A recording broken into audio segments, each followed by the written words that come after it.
right, Erin. Well, welcome to the podcast. We are so excited to have you.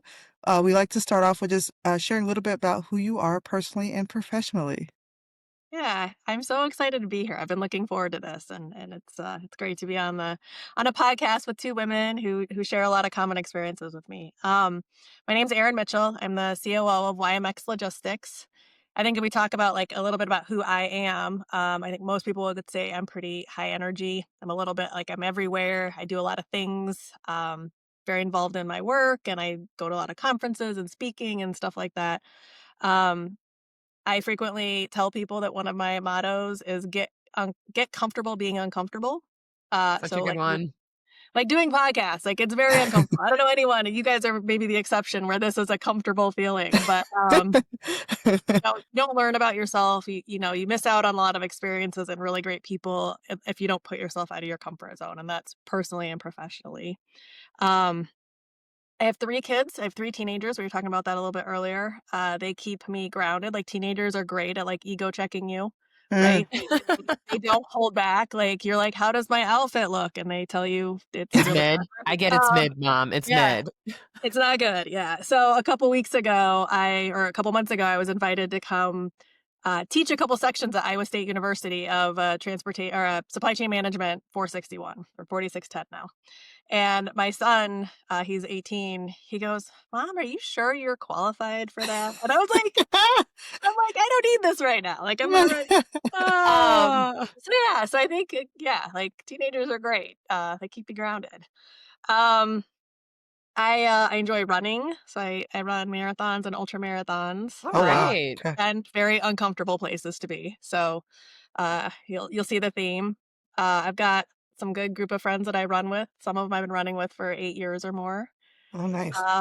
And I think, like, professionally, I'm a logistics operations nerd. So I love the intersection of technology and people and supply chain. Mm, This time last year, I was in Panama with my daughter. We went to see the canal. Like, I mean, that was that's so my cool. the I love canal. that. Like, it's so cool. Yes, I'm definitely a logistics nerd. Live in Chicago, a suburb of Chicago. I spent 23 years with Kraft Heinz. Did a lot of roles there: technology, operations, logistics, transformation, strategy. It was a really great set of opportunities for me. I had a lot of fun there. Um, and I left a couple years ago and decided to do something incredibly uncomfortable. I left the big organization I'd been with my entire career, and I joined a small startup as employee number 2. So Very cool. we'll be at 2 years in January, end of January, early February. 2 years of growing and scaling and building and, yeah, not knowing where we're going necessarily, but getting stuff done. That's Love awesome. it. Yeah. Okay, so as you've had all these experiences, and I love that you call yourself a logistics and operations nerd, I appreciate this. Did you have like an aha moment where you knew that this was the place for you? So, it's interesting. I was an application developer. Like, I was a coding, like, computer nerd in college, and I joined Craft originally right out of school. I was an application developer. I wanted to get a couple of years of what I called operations experience so I could go and work in consulting or application development. Like, I did Okay. not want to stay here. Like, this was not my goal. And some of my first roles, this is really gonna make me sound old, but I was doing some work with the Craft private fleet, the transportation division, and we were putting, cellular-enabled onboard computers on the trucks, right? So I had an onboard computer at my desk. I could also, like, green screen into some of these computers, interface with the drivers, kind of working on the connection between, like, EDI order plans to the TMS to the route dispatch and routing software to the truck driver. I was getting messages back from truck drivers, and I was like, "This is so cool." Like, Yeah. and I was, like, 22 years old, and I'm like, "This is amazing." Like, the intersection of people and technology and supply chain, like, right there felt really good. And so that was kinda where, like, my roles in pure technology application development ended probably, like, 2 years into my career, but went into things like, supply chain transformation and Hmm. ERP and, like, different things like that, where it was all about the intersection of people and technology in the supply chain. And I think it was just, that was just where it was for me, and it clearly I stayed much longer than the original 2 years. What a great experience, though, setting that up, working with, I think, the front line, like the people who are actually driving the trucks, installing at the time very progressive technology. We laugh now, but like back then that was Totally. cutting edge. Yeah. Yeah, I think it's great. So then now you've switched. You mentioned you were like, hey, big corporation, employee number two at a startup. If you've just met somebody, how would you describe what you do today? Yeah. So I've been at a couple conferences recently and people ask like what does that mean like to scale a company? And a lot of my job is building teams. It's identifying and developing talent. It's connecting with customers and business partners. It's a lot of it's people and networking. Still, have responsibility for the operations and scaling the operations, but clearly like I can't do that alone. It's all based on the folks that I have that come and join us in this crazy adventure. So it's informing people, engaging them in our mission and our vision, and inviting them to come along with us and making sure that we have the right talent and that we're all on the same page. So it's hugely people. Like my whole job right now is hugely people based. And I still love to get into like the process and the technology. So if I can get like Mm, a couple hours on an afternoon where things are a little more quiet and spend some time like looking at the data on our people population, our site operations, or like different technology integrations, that's great. Like that really kind of scratches an itch for me, but it's everything I do right now is about people. I love that. 'Cause I do think people think more of the technical pieces of our role, but Yeah. um, at the end of the day, most of us in supply chains have a lot of people that work for us and yep. the Yeah. talent development. So that's a good reminder. Okay, Erin, a lot of us, I know this is like just hot topic on a lot of people's minds. We think about supply chain efficiency and network consolidation or efficiency. So you got to do some pretty big projects early in your career and you had no service disruptions. So Yeah. can you talk about what are some of the critical metrics or data and how do you predict success and then manage that level of risk? Because that's not, for those of us in the depths of it, is not an easy task. Yeah. So really great question. And to be honest, like the answer is different depending on where in my career I was and where in the scale of ma- like organizational goals and maturity of organization and things like that. I think every project, whether it's small or large, like this applies to everything, is starts with understanding the objectives of your stakeholders. Mm, And then any limitations you have. So you really have to start putting the frame around the project. Like, here's what's important that I deliver, and here's the assumptions on the base of where I'm starting. Um, and then understanding where the appetite for risk is, which is not always clear, right? Not always clear, and you sometimes have to feel that out with the stakeholders.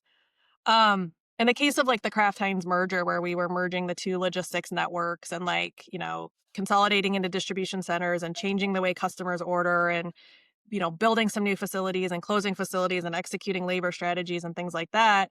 The number one KPI for the organization was CFR. So there was a push by the entire organization that case fill rate was our number one priority. So like every decision we made was all about how do we de-risk with either more inventory or more flexible distribution strategy or whatever that needed to be or better customer communication. So CFR was number one. Our number two, and it was number two by just the tiniest smidge, was we had a big financial savings target that had been promised to the board and a hard deadline. So when we were creating these, or when we were making all the projects that fit under this umbrella, because it was a massive portfolio of projects, those were the things that were the most important, and then everything else had to fall in line with those. And then it Yeah. was also feeling out like where are there trade-offs, where are there risks that we can, we need to de-risk, or are we okay with them, and different things like that. But those were our big ones. There have been other like projects through my career where cost is the most important, or different metrics, maybe piloting a new technology, and those you manage very differently. Like they're a little bit, maybe there's more room for error and learning and trial and error. This one there really wasn't. It was hit your deadline, don't miss a case, right? So that was how we Yeah. structured everything that we did. What I like about that, Aaron, is it seems like you were really clear on what the priority was and what the hmm two metrics you needed to drive.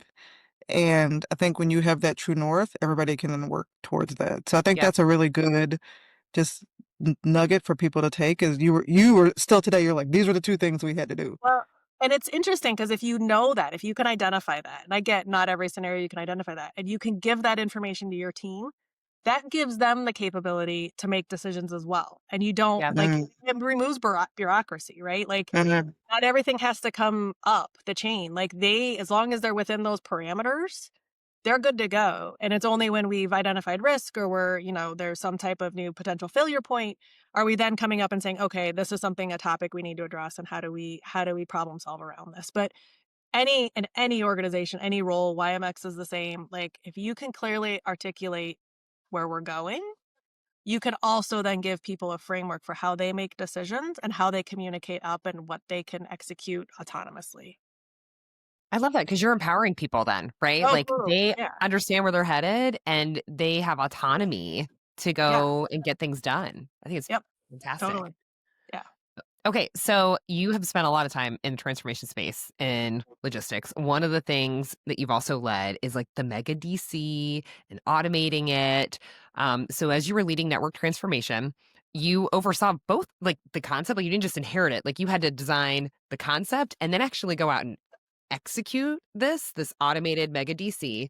Yeah. Um, and those things don't happen overnight. So for our listeners who are maybe like looking at something like this, what is, as you looked at that, because that's a pretty big, it's a multi-year, huge challenge.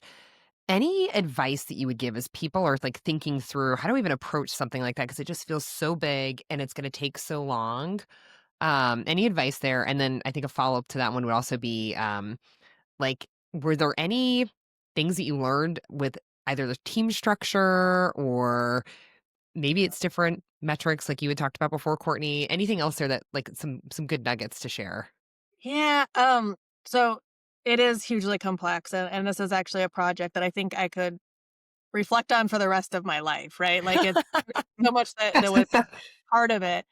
Um, Understanding the organizational objectives, right? Like you don't go out and commit to something or start something like this without a vision, right? Is it reducing reliance on headcount? Is it consolidating inventory piles? Is it a working capital play? Like, is it a service play? Like, is it resiliency in your transportation network? It could be any of those, all of those, whatever. But understanding what those objectives are, and then having at least something in your head about how you can potentially balance those is great. As we were moving towards the hey, we're going to do this. We've done the network modeling. We're going to build the mega DC. I think we really had to identify three key things before we could structure the rest of the project, right? So Mm, there was a part of it like, your where you're going in your real estate is going to feed into your design a lot, right? Like how tall you can go, if you're going to be able to have a rail siding, how big of a space you can have, different things like that. So real estate selection was huge for us. Um, the suppliers we intended to use was big. And then, of course, how we were going to pay for it as an organization, right? So, like, the financial structure of this it's the behind the scenes component, but it was probably the biggest component of all of it. And so, those things were the three big decisions that had to be made. And then from there was the thousands of other decisions around everything else, the technology, the design, the everything else on it. I think, one thing you don't want to underestimate is managing internal stakeholders. mm, So a lot of people, again, had a lot of ideas on what this project was going to look like. And we had to make sure we were keeping people updated and communicating with them what was happening when at the same time we didn't always have all the answers, right? Like yeah. it was very challenging. And so it was extremely challenging, but you know, managing the KPIs and the stakeholders takes is a lot of the burden, but if you can do that successfully, it takes a lot of the burden off the other decisions that you have to make. okay, I have, like, a nerdy technical question that I'm just curious.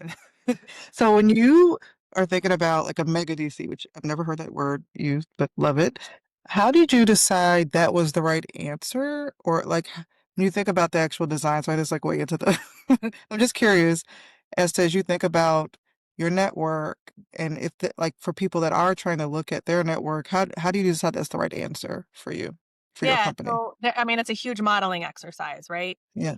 So creating a model that's complex enough to take into consideration things like if you do SKU stratification, your A's, your B's, your C's. If you want to do model your working capital, like days of inventory or even dollars worth of inventory. You've got to model in potentially your service expectations. So how many days am I okay, like, of travel being away from the customer destination? So right, Mhm. 1 day is usually you can get it there pretty well. 2 days, your chance of failure is a little higher. Things like that. Um, and then of course your transportation costs, your cost of labor, the impact on the rest of your network. So if you're consolidating into a DC, you may be leaving blank space in other locations. Um, your ability to leverage rail or alternative modes of transportation is all part of the cost.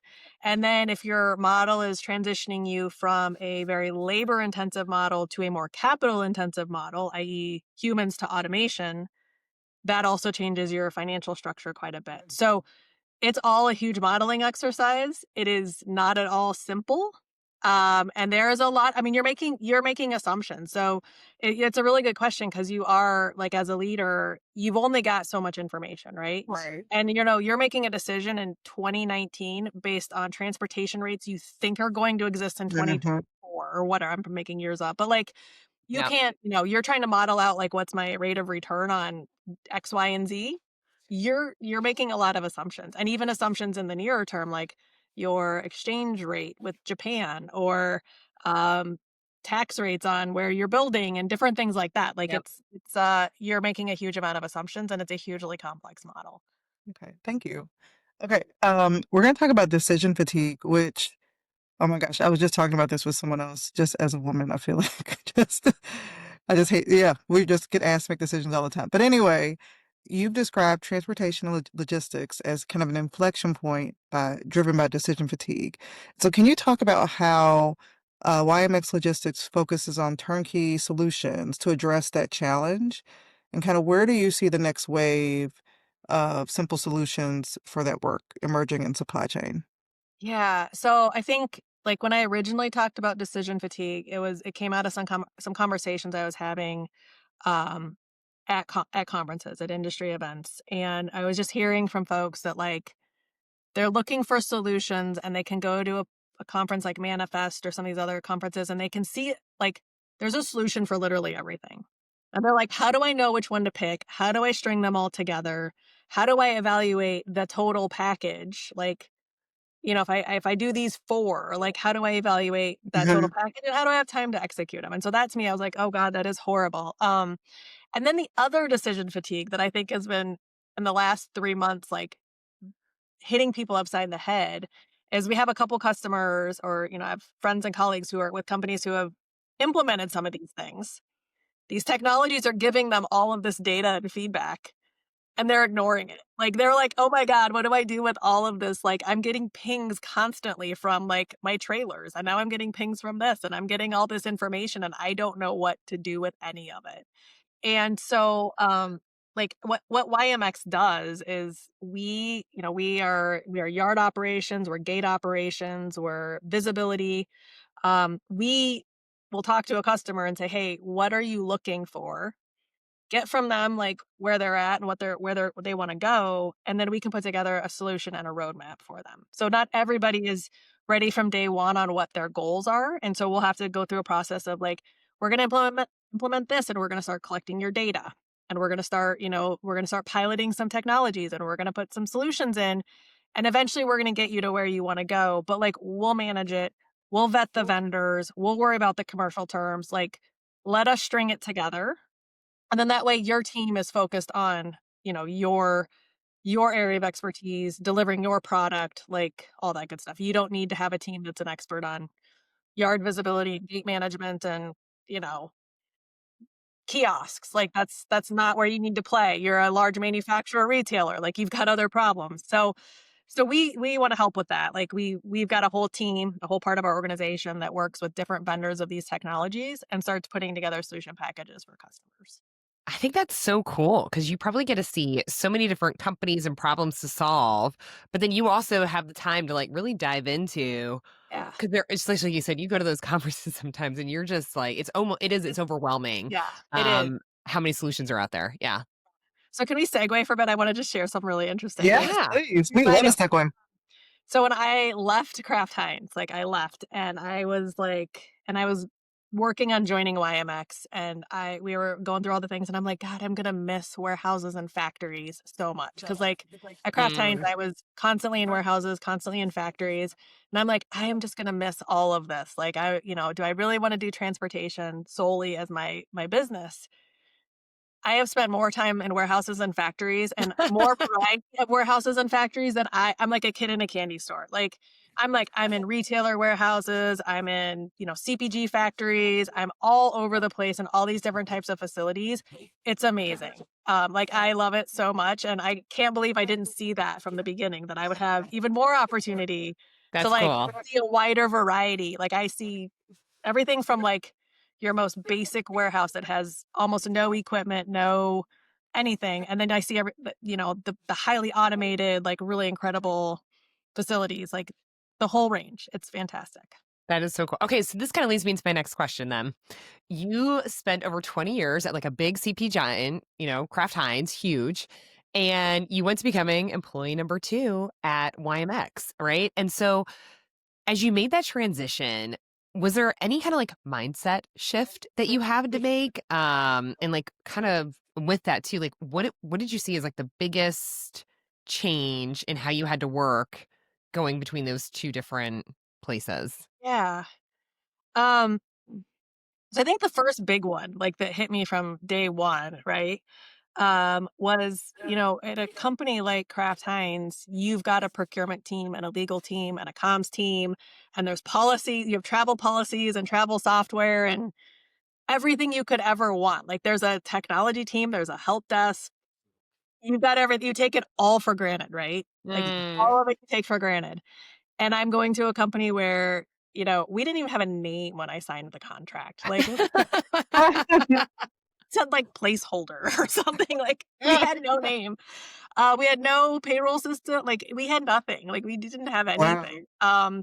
We started, I had to hire an HR person. We had to get an IT person. Like we started with nothing and it was insane. And so, we're still doing things like developing our travel policies and different things like that. Like we're still building all of that out. Um, the cool part is though, we can build out the things that are work for us and are efficient. And we don't have all of that like decades of baggage where someone put something in place and it's just Mm. there. And that's just always the way you do it. So it's actually been quite fun, and as I've hired people to join us from other large organizations, I'm like, "Hey, your our agreement is we're gonna gut check each other that we're not doing these bureaucratic, overbearing processes. We're gonna keep it efficient and agile and nimble. And so while we're building it, we gotta keep it lean, right?" I think the other thing too is that, the pace is super different. And this is the part that I wasn't necessarily prepared for. I think when you're at a big organization, I'm going to say this to you too, and it'll be interesting to see what your faces look like. When you're at a big organization, there are meetings where they're just meetings, right? They're just there to listen. It probably doesn't really matter if you're there. Like it's your job to show up. But like they're not decision making meetings We necessarily. literally had a conversation this morning. So Courtney and I will call each other on the way to work.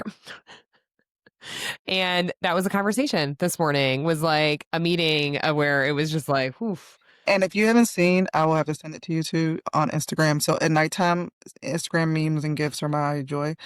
They had this one, and it's called email meeting. And someone's like, "Well, what do you do?" And he said, "Email meeting." And they were like, "What is that?" And they're like, "I send emails. And I go to meetings." And they're just Yeah. like, "But what are you doing?" And it's like email meeting. Oh my god. So yes. So at a smaller organization that is scaling quickly, like we're growing super rapidly, every single meeting is a value added meeting. Like Yeah. it's 30 Yeah. minutes, make decision, 30 minutes, make decision, 30 like and I'm gonna tell you there are days like I consider myself high energy. I consider my team very high energy. There are days where at the end of the day we are like puddles of people because we're like, oh my God, like we have gotten through a whole week's of work in like 6.5 hours already. Like it's just it doesn't So, stop. But so it's the Aaron, you're like, yeah. you're feeding perfectly into the question that I want. So you kind of talk about this from Kraft Heinz to YMX. can you, you're kind of sharing, but any other lessons as you think about kind of operational efficiency? What are things that are completely irrelevant now, or like you feel like broke, different in terms of the fast pace? And like, what are some things that maybe you held true to in Kraft Heinz that like just don't even make any sense? And you talk about a little bit of that, but anything Yeah. else? Yeah, yeah. So the things that I want to bring with us, and as we hire people, I don't want to like call out other organizations, but we've hired people from some other big organizations, is that focus on data and continuous improvement Yeah. and Mm, like being making informed decisions, right? So how can we continue to build out the data and stuff like that? Regarding some of the things to break though, like uh I think I mean, I was talking to a friend. Again, I feel like I'm calling people out, but like I was talking to a friend, a former colleague, probably 3 or 6 months ago, somewhere around there, and he was telling me he's at Kraft Heinz, and he's like, "Hey, it takes me longer to get a PO written on a piece of capital equipment than it takes to get the equipment manufactured, shipped, delivered, and installed in the factory." And I'm like, note to self, don't ever let me say that about YMX. Like, I never Mhm. want to be like, "Hey, yes, you can now write a PO and it's gonna take 45 days." Like, that to me is completely yeah, wasted time. And it doesn't make people feel good about their jobs either. You don't feel productive when there's that much lag time between decision and action, right? yeah. So yeah, and I think the other thing too though is, uh, we focus a lot, and this came from Kraft Heinz on people. Like, people are very important. People safety, getting feedback from folks. But I think our second priority is our customers, and that was really something at Kraft Heinz I didn't feel close to. Like, was fairly high up in the organization, did not feel super close to, like, what we are doing to keep our customers happy, to engage with our customers, to deliver new solutions, products to our customers. And at YMX, our customer focus is second only to our driver safety people focus. So, yeah, so Like, how that's many employees do you have at YMX now? we're just over 500. Oh, I think wow. Okay. yeah, I think we'll Awesome. probably I don't know the exact count. At some point here, I'll do an end of year count. But yeah, it'll be 500 and change. All right. Yeah. Okay, so I love this talking about understanding people, but also the customer too, because I do think that's something that often sometimes in supply chain you can become very siloed and almost disconnected from the business. And to me, that comes back down to like you become more innovative, you come up with better solutions if you are Yeah. closer to what Right. that customer is actually looking for, instead of like waiting for like a translator to come and tell you, or just if it's a transactional relationship. I feel like we miss out on a lot of value with that. Um, okay, so back to the people side though, the leadership side, I wanted to ask around, specifically in your past, you led um, the engagement council, and it was responsible for driving a significant change in team diversity and what that looked like. Could you share a little bit about that experience? But also, one of the things we talk a lot about is how do we bring that forth into like kind of like all of our workplaces? So also any like kind of key lessons you learned through that experience that you could share? Yeah. So I think the engagement council experience at Kraft Heinz was a lot about addressing some like structural issues with things like like the timeline to make decisions, make improvements, things like that that the factories were experiencing, right? So they were having maintenance issues and different things like that, and they weren't necessarily getting support timely. And so a lot of that engagement council activity and improvement there, I think, was around driving some of those changes and visibility to those changes to the factory employees, and then also just engaging them more in like events and things like that. So giving them a better voice, a stronger voice. Um, at YMX, it's a little different. Our employees, we don't have a lot. We're 500 employees. They're across, I think, about 15 states right now. Some of our operations are, 6 people, and some of them are 70 people. And so they're not, they're not interacting with each other. They're not necessarily interacting with a whole lot of people. And so one of the things that we put in very early on, and I credit our HR leader for this, we implemented a team engagement tool called WorkStep. Have you guys heard of WorkStep? Very cool tool. I don't mind plugging them on here because I think it's an amazing tool. And it's a always on survey tool, so the drivers can access it via their phones. It measures all the normal engagement things. It takes them through milestones, like you'll get one 7 days after you onboard, 30 days, whatever. Talks about like safety, pay, manager relationships, expectations, things like that. But it's also got an always on feature. And so they can give us feedback at any time. They can ask questions anonymously. We can engage back and have conversations with them, and they keep their anonymity. So if someone wants to raise a concern, they can keep their anonymity. We can encourage them to maybe say like, "Hey, we need more information. Can you share your name?" But they can have a conversation back and forth with us, keep their anonymity, give us candid feedback, you know, all these great things. It measures retention, it measures the metrics that might lead to someone leaving, all sorts of information. It's hugely valuable. And it's really like it's really been a game changer for how we engage the driving workforce, right? So some of these folks work maybe night shift. They might be the only one working night shift. They see their supervisor 2 or 3 times a week. Like, they may not feel like they're connected, except they have this tool where if something's not going right and they're feeling like maybe they're getting neglected, they can let us know. Um, and we're making like based on some of the feedback we've received, we've done a lot of little improvements, but we're also making some really big improvements, like a significant investment in our benefits program and things like that that are underway right now. So it's really great. When we talk about indicators, like what do we look for to see, like, is engagement working? I think my favorite indicator isn't one that anybody really measures. It's the best friend at work indicator, right? Oh, I love How'd that it go? question. Yes. Yeah.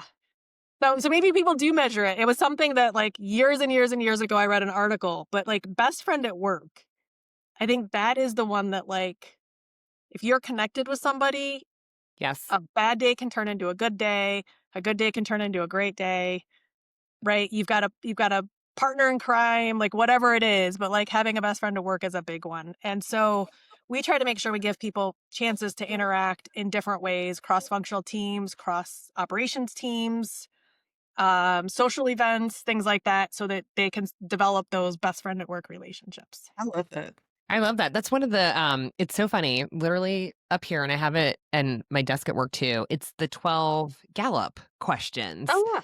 And they get interpreted different ways, but Gallup, who does all these surveys, has said if you nail these 12 questions, you are going to have a highly engaged workforce. And one of them is, I have a best friend at work. And it speaks to, I think, trust on a team, if you can Yeah. talk to somebody, and that makes a huge difference. Yeah. Yeah, I yeah. love that.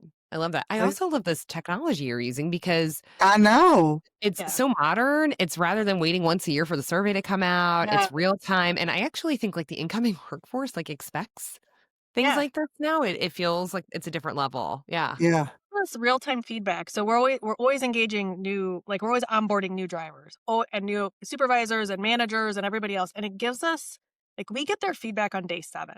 We don't wait until 6 months later. We get their feedback on day 7. They give us fresh feedback on the process. We get their feedback on day 30. Like, are we still meeting your needs? We get it like constantly throughout the process, and it can be as little, I mean, they can just hit ignore and they don't have to respond to it. But most of our people are responding, they're active, they're engaged. I think in the last 180-day period, we've got like 49% of people All having given right. the tool. So it's really good, and we use it. Like, I read the comments, I read the results every Friday. I go in, sometimes it takes me 5 minutes. Sometimes I'm like, "Oh boy, like, we need to maybe do something about whatever is coming up here." But for the most part, it's all really good, and I just like keeping the pulse on what's going on, right? That's really Yeah. cool.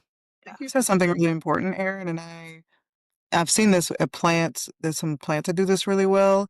They will see a significant jump in their engagement when they like right before they give the next survey. Yours is always on, but Yeah. share what they learned, share what they did with the information and the progress made. Because I think if people don't feel like they're getting heard or you're not making even small changes. So I do Mhm. think to your point, like you reading it, Mhm. you guys making changes and like Yeah. keeping people engaged in that loop. Because I do think sometimes we get so much information and we don't do anything with it. So I think that's a really good good Yeah. reminder as well. Very real time, and we have the ability to ask for more information, which I think Yeah. is the beauty of. If someone's like, "Hey, like things aren't going great here. I don't feel safe." Well, what's not feeling safe? Oh, well, the Mhm. lights are burnt out in the back of the lot. Okay, we can fix that. Like, but that's Yeah. different. I don't feel safe. Like, I don't feel safe. I can't do Yeah. anything. But the extra context is like, oh, we can get that taken care of, right? Yeah. I'm just making that up, but it's you have to Yeah. have the next piece to be able to fix it. Okay, so last question. So you've really embraced the servant leadership model. And can you share how that's the leadership philosophy that you feel like really resonated with you? And then how do you apply that with your drivers and frontline workers to directly improve their operations? Yeah. So, the old craft, like pre-Kraft Heinz, I had several managers. I think it was actually trained probably into the leaders at Kraft, the whole servant leadership model. And so they would talk about it, they would lead with it. It was a great way to build trust and give employees autonomy and like just really keep engagement high, right? And so, as I learned about it and I worked with it and I kept it as my personal operating model, like as I moved through my career, and that included like the Kraft Heinz years. And so like when we started YMX, I really just I kept up with it, and I make sure that it's a priority for me, my team, their teams. We engage with all of our drivers. We try to meet as many of them as possible. We ask them like because they're all fairly new to the organization, so we asked them like, how did they get here? Like, where were you at before this? What experiences do you have? What brought you to YMX? Like, we talked to them about career opportunities and our vision and what can we do better? And we try to have that type of conversation and dialogue with everyone in our organization because then it number one, it makes everybody excited. Like they know why they're at work every day. Cause I think that's important. But we also we get really great feedback, and we actually learn from a lot of people. Like we hire drivers, and we ask them like, "What have you done in the past?" And we find out all these amazing, incredible experiences they've had. And we're like, "Oh, do you want to be on our travel team? Do you want to be a fill-in supervisor for a site that needs somebody temporarily? Do you want to be a trainer? Do you want to be a driver recruiter?" Like some of them have really great experiences, and they just love the field. And, yes, we get to advance their careers, give them opportunities, keep them engaged, and it's just been really great. Yeah. I love that. I think, yeah, I can't remember who we interviewed before, Katie, and just talked about really asking more about your employees' background, their interest, and they can play so many more different roles in your organization than necessarily what you hired them for. And you would never know that if you didn't have that If you conversation. don't ask, yeah. Yeah. Right, right. Yeah, we've had really great we have great drivers, and a lot of them have really stepped up, and they do travel work, they go in and they do site startups, they train new drivers, they onboard new technologies, and, they're great at it. They know how to engage with the customer at the site, they know site operations, they're the experts, right? So, Yeah. why not hire the experts to be the experts? Okay, sorry, just kidding. One more question. I just more bogey. Um, what's like the biggest thing you think you've learned through this transition that you want to like, keep with you? Biggest thing I've learned, I don't I mean, it could be just about yourself Yeah, or I think it would be about myself, like, there's an element of, well, and actually it probably goes back to when I was making the decision to join YMX. Told this story a few times, but, when I left Kraft Heinz, all I knew was, like, the big company. I didn't know anything else, and I knew I didn't I was pretty sure I didn't want that again. Like, I didn't wanna be plug and play. Like, the reason I was leaving was not was because I was at the end of my career road there, and I didn't wanna go, like, just unplug from Kraft Heinz and plug into the next big food company and kinda have the same issue, like, the same feeling of, like, "What Yeah. do I do next?" Because that wasn't really, like, the intent of why I wanted to leave. I needed to challenge myself, and so I did this series of, one-on-ones with people, and I leveraged my entire network, like, a lot of people, vendors, former craft people, like, people I'd run into over the year like, my whole network, it was crazy. 45 of these one-on-ones, and I started asking people, like, "What do you like about your job? How did you find your job? Like, what's important to you?" of the jobs that maybe like the job you had before this one, why did you leave? Like just started really like trying to get into how do I make the right decision? How do I not bounce? Like you've seen people leave the big company and they bounce a couple times. Like they kind of they're not finding what they need. And so it takes them a few tries. And that was when I really realized like the brand didn't matter to me. It wasn't like I had to go from one big name brand to another big name brand.